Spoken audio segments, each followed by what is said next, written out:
Prime minister Narendra Modi को president Putin ने grand welcome दिया है, एक ऐसा वार्म वेलकम। इम्पोर्टेंट डेवलपमेंट ये है कि प्राइम मिनिस्टर मोदी की और प्रेसिडेंट पुतिन की मुलाकात हुई है। माय गॉड, मैं तो समझता हूँ कि ये 1000 बंदों का फॉरेन ऑफिस है, एक फॉरेन मिनिस्टर है, एक पूरा मुल्क है। क्या कर रहे हैं हम? आहिस्ता बोले। और आपको पता है इंडिया और रशिया ओरिजिनल मेंबर्स हैं ब्रिक्स के, ठीक है जी। अब मुझे एक चीज की समझ नहीं आ रही कि अमेरिकन इस चीज पे परेशान होंगे, वेस्ट ये परेशान होगा। कहते हैं कि अब दुनिया कह रही है कि ये भारत की सेंचुरी है। पुतिन को सैंक्शंस लगा के बैठे हैं, दुनिया को कह रहे हैं इससे कारोबार नहीं करना। सारी दुनिया जो है कोई रशिया को मिस नहीं करना चाहती, ठीक है जी।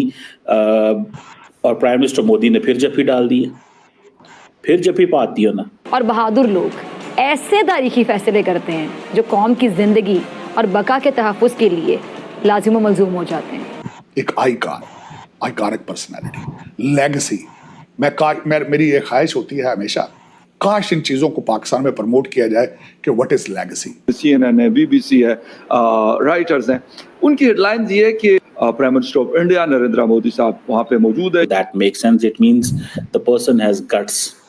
जय हिंद दोस्तों, प्राइम मिनिस्टर नरेंद्र मोदी आज ब्रिक्स शिखर सम्मेलन के दौरान रूस पहुंच गए हैं। उन्होंने कजान में रूस के राष्ट्रपति व्लादिमीर पुतिन से मुलाकात की। दोनों नेताओं ने एक दूसरे को गले लगाकर बधाई दी। दोनों शीर्ष नेताओं के बीच द्विपक्षीय वार्ता हुई। प्राइम मिनिस्टर मोदी को देखते ही पुतिन ने गले लगा लिया। ये भारत और रूस के संबंधों को दर्शाता है। प्रधानमंत्री मोदी ने द्विपक्षीय मुलाकात में कहा कि ब्रिक्स शिखर सम्मेलन में कजान के इस सुंदर शहर में आकर खुश हूँ। भारत के इस शहर के साथ गहरे और ऐतिहासिक संबंध है और यहाँ नया दूतावास खुलने से ये संबंध और मजबूत हो गया है। प्राइम मिनिस्टर मोदी ने पुतिन से वार्ता में कहा कि भारत यूक्रेन और रूस की युद्ध की भूमिका को सुलझाने के लिए तैयार है। इससे पहले कजान। दोस्तों, इस वक्त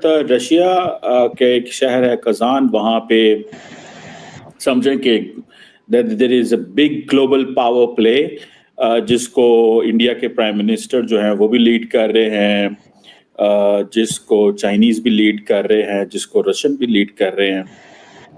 और इम्पॉर्टेंट डेवलपमेंट ये है कि प्राइम मिनिस्टर मोदी की और प्रेसिडेंट पुतिन की मुलाकात हुई है। और प्राइम मिनिस्टर मोदी जो है उन्होंने एक लाइन ले ली है और वो समझ लिया है कि यूक्रेन के ऊपर बात करनी है और रशिया को ये कहना है कि यूक्रेन के अंदर जो चीज़ें हैं आप सीज फायर करें।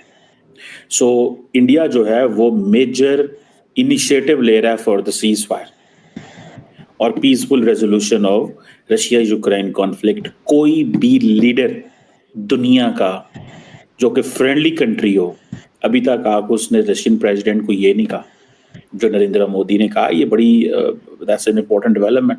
डू नॉट अंडरमाइन करें इसको। तो ये जो रशिया उसका जिक्र किया। अब क्वेश्चन ये है कि जिसे वो कहते हैं ना कि ब्रिक्स अब कहते हैं कि जी it has become a global icon बन गया, ठीक है। बहुत सारे जो मुल्क हैं वो कोई रशिया के पास जा रहा है, कोई चाइना के पास जा रहा है, कोई इंडिया के पास जा रहा है। और आपको पता है इंडिया और रशिया ओरिजिनल मेंबर्स हैं ब्रिक्स के, ठीक है जी।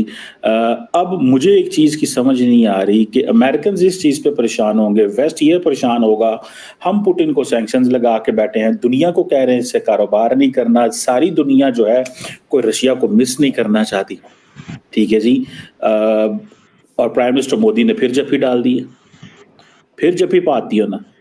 और वो जो है वो जारी बात है, सारी की सारी जफ्फी जो है वो उसकी टेंशन हो रही है हर दुनिया के हर कैपिटल में कि नरेंद्र मोदी जो है हमारा यार है लेकिन जफ्फियां पुतिन को पाता है। यार हमारा है, जफ्फियां पुतिन को डालता है, ठीक है। और ये वो जफ्फी है जो मोदी साहब आपको पता डाल देते होते हैं। मोदी साहब इन चीज़ों के तो स्मार्ट गाय है ना, is a smart guy when it comes to body language create करना। नरेंद्र मोदी को आती है। आप उसकी वो पॉलिटिक्स देखें। फॉर प्राइम मिनिस्टर मोदी एक चीज याद रखें, to be a third time prime minister for 1.4 billion people, that makes sense. It means the person has guts, उसके पास स्टोरी है, उसने लोगों की नब्ज पे हाथ रखा है। ये मैंने आपको पहले भी कहा था कि नरेंद्र मोदी का भारत की अवाम की नब्ज के ऊपर हाथ है। उसे पता है कि लोगों की नब्ज केंज फड़क दी है और मैंने क्या करना है, और अगर वो नहीं तो वो अपनी मर्जी से नब्ज को फड़कवा लेते हैं, बिकॉज ये अंडरस्टैंड कि क्या करना चाहिए क्या नहीं करना चाहिए। अब ये जो कुछ हो रहा है, आप देखें ना, टर्की बैठ गया आके इंडिया के पास इस चीज का। अब टर्की आपको पता है नेटो का मेंबर है, वेस्ट के करीब है। इंडिया ऑलरेडी, इंडिया के बारे में बात हो रही है कि जनाब वो उसने ऐसे ही होना है, ठीक है ना जी। तो ये मैं तो जब इस सारी सिचुएशन को देखता हूँ, और आज की ये जो पुतिन साहब की और उनकी मुलाकात है, और पुतिन को ये कहना उनका कि जनाब आप करें क्या नाम है, इस जंग को रोकें, दैट मेक्स अ केस। क्या सिग्निफिकेंस है prime minister of India Narendra Modi साहब वहाँ पे मौजूद है, शी जिनपिंग साहब ने भी वहाँ पहुँचना है, क्या मुलाकात हो सकेगी, वो भी एक बड़ी इंपॉर्टेंट डेवलपमेंट हो सकती है। अगर हो अगर ना भी हो, लेकिन फिर भी ब्रिक्स की जो इम्पोर्टेंस है वो अपनी जगह कायम और दायम है। इस तो आपने बड़ा अच्छा पॉइंट उठाया कि रशिया को आइसोलेट कर रहे थे। यस, अगर मेरी इंफॉर्मेशन सही है तो ब्रिक्स जो है 45% ऑफ द वर्ल्ड पॉपुलेशन है, यानी कि जस्ट लिटिल शाई of half of the world population. Exactly. और 35% ऑफ द वर्ल्ड इकोनॉमी है, एक तिहाई है, ठीक है ना।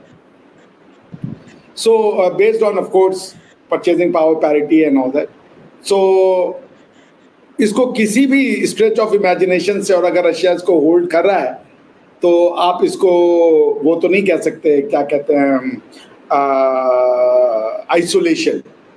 वेस्ट की गलतफहमी है कि दुनिया उनके कहने के हिसाब से चलेगी। वो इंडिया को भी अभी आइसोलेट कर रहे हैं, ठीक है ना। इंडिया को भी अभी वो खींच रहे हैं कि हमने पन्नून को मारने की कोशिश की और निज्जर को गोली मरवा दी, और ये है वो है।